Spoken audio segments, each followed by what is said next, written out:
moi j'ai pensé ça pour toi, c'est ce qu'il y avait de mieux pour toi. Il va y avoir un certain temps pour accepter qu'il y ait un renoncement de la mission primaire pour aller vers une nouvelle mission.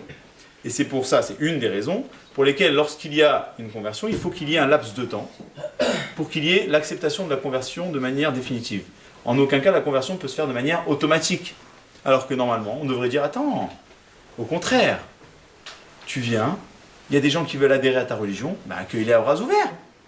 Fais-les venir. Ça fera plus de juifs, plus de pouvoir pour certains qui pensent que c'est le nombre qui fait le pouvoir, ou bien que c'est ce qu'on recherche. Non, non, non. Dieu il dit, moi j'ai créé un monde avec un équilibre. Quand j'ai créé ce monde avec cet équilibre, j'ai pensé que chaque âme qui va naître, elle va être dans son épanouissement optimal dans telle situation. Après, il y a des changements de destinée, des changements de mazal qui peuvent arriver. Et lorsqu'il y a la conversion finalement, on dit c'est quoi? C'est une nouvelle naissance. C'est pour ça qu'il y a immersion dans le mikvé, notamment, parce que lorsqu'il y a immersion dans le mikvé, on dit c'est comme lorsque le converti va sortir de l'eau, c'est comme s'il y avait une nouvelle naissance, parce qu'à la naissance, il y a une sortie des eaux également. Oui, Daniel. Oui. Voilà, vous dites que le judaïsme il continue par l'union des juifs. D'accord. Maintenant, si les filles juives, elles parlent que des Français, donc leurs enfants ils seront juifs, mais les garçons juifs, avec qui ils vont se marier? Alors c'est pour ça qu'on fait en sorte que ça n'arrive pas. Mais dans l'autre sens, ça marche quand même, puisque leurs enfants ils sont juifs. Dans tous les sens. En fait, ce qu'il y a, c'est que le mariage... Mais nous, quand on prend une Gouda, ça marche pas. Oui, mais dans tous les cas, ça veut dire ce qu'on veut dire, c'est que Dieu, quand il dit il ne faut pas qu'il y ait de mariage mixte, lorsque Dieu il dit il faut qu'il y ait une séparation par rapport au mariage entre les religions... Oui, mais leurs enfants ils sont juifs. Oui, mais en fait, qu'est-ce que ça va changer finalement? Parce que nous, personnellement, notre objectif, c'est pas juste de garder des juifs, c'est de faire en sorte que chacun, juif et non juif, réussisse dans leur mission. Notre objectif, c'est pas juste de dire nous réussissons, les autres on les écrase. Ça, c'est pas notre façon de penser. Notre façon de penser, elle est effectivement altruiste. Même si certains ont du mal à le voir. D'accord? Oui? Vous avez dit que les juifs et les non-juifs, ils avaient deux missions différentes en fait. Donc s'il y a un converti, s'il y a un goy qui se convertit en juif, sa mission elle change. Exactement, c'est pour ça qu'on appelle ça une nouvelle naissance. Une nouvelle naissance, ça veut dire quoi? Ça veut dire qu'il va naître et avec lui va apparaître une nouvelle mission. Ça veut dire qu'il va y avoir un nouveau juif qui va apparaître, donc sa mission à lui, elle va être transformée de la mission précédente qu'il avait vers la mission nouvelle qu'il va avoir.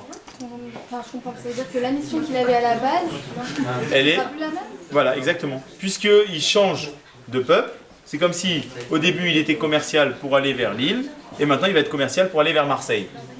Donc du coup, c'est comme si son responsable va lui dire « Ok, j'accepte ta demande, on va changer ta mission. » Quand on change ta mission, alors effectivement oui, après la conversion, il y a possibilité de mariage.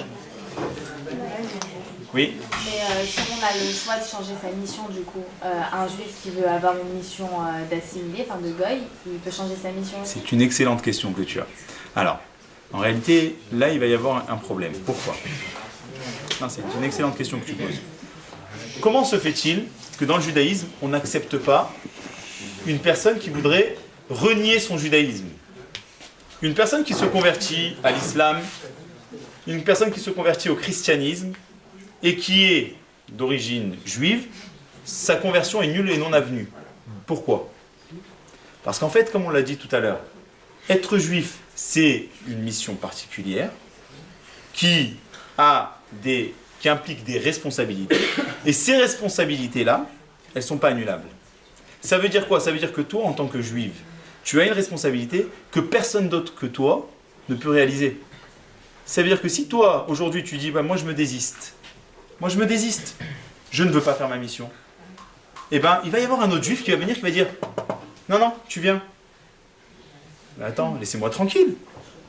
Pourquoi dans le peuple juif, il y a des gens qui ne pratiquent pas, et il y a des gens qui disent, d'autres personnes qui viennent, et qui disent « Viens mettre les tefilines. » Attends, je suis à Hong Kong, je suis en voyage d'affaires, laisse-moi tranquille.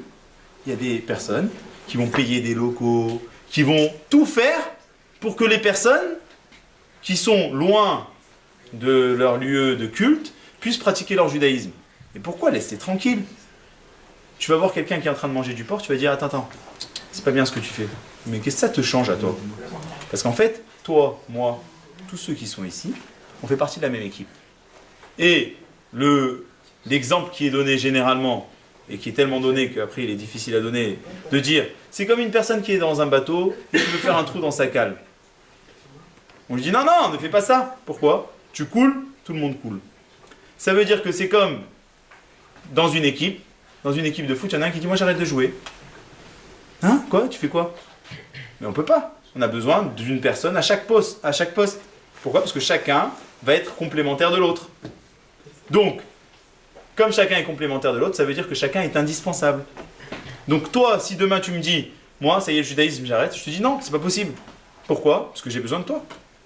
Si toi, tu arrêtes, il nous manquera quelqu'un que personne ne pourra remplacer. Même le plus grand rabbin, il ne peut pas te remplacer. Pourquoi? Parce que ta mission à toi, elle est définie et c'est une responsabilité que personne d'autre que toi ne peut faire.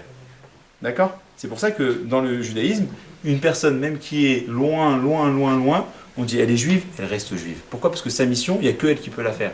Et on ira la chercher. Bon, il y en a bien qui sont juifs que de nom ou que de...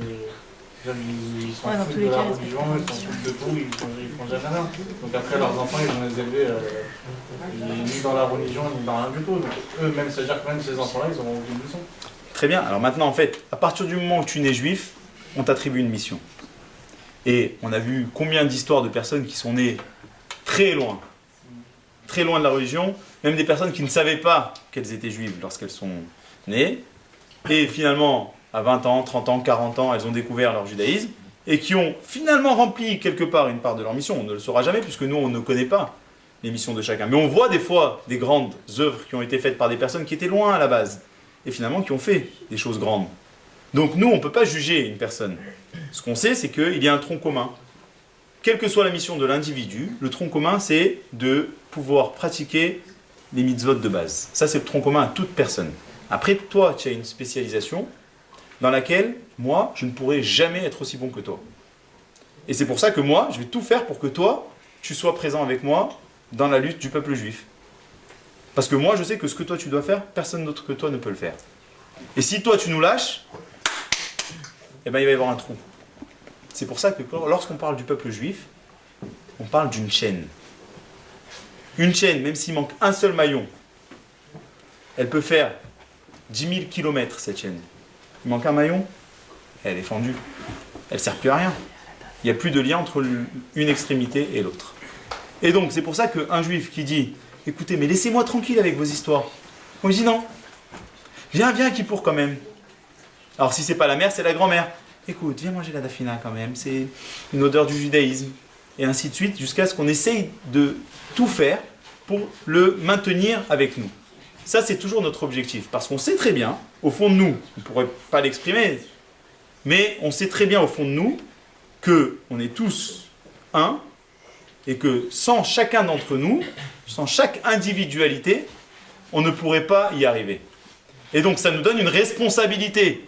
Et cette responsabilité, elle est importante. À partir du moment où on fait la bar mitzvah, on dit attends, on va te compter dans le minyan. Tu as 13 ans, on te compte dans le minyan. Mais on te dit aussi, écoute, maintenant tu as une responsabilité, tu ne peux pas faire n'importe quoi. Et tu vas devoir donner des comptes sur tes actes. Oh, tranquille, j'ai rien demandé à personne, moi. Parce que je suis né juif. Eh oui, c'est le revers de la médaille que certains ne veulent pas voir. Parce que d'autres de l'extérieur disent, oh les juifs, vous êtes à la tête de tout, vous avez... Attends, c'est vrai qu'on a un pacte avec Dieu. C'est vrai que Dieu nous a donné un livre qui est sensationnel, qui s'appelle la Bible, et qui contient des secrets extraordinaires. Mais il nous a aussi donné des responsabilités. Et ces responsabilités, elles sont d'une importance colossale. Chut. Ça répond à ta question ? Voilà, donc, pour terminer, chacun d'entre nous a le pouvoir de lutter contre cet ennemi. Ça veut dire quoi? Ça veut dire qu'au début, j'ai dit, bon, finalement, je sais que tous ceux qui sont ici, puisque vous êtes ici, vous avez une identité juive qui est quand même assez forte. Donc, pourquoi choisir un sujet comme celui-ci? J'aurais pu choisir un sujet plus, on va dire, basique, qui vous concerne plus dans votre progression.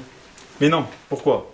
vous êtes tous concernés parce qu'en fonction de votre conviction, de votre façon de véhiculer cette identité juive de manière affirmée, vous repoussez cette question.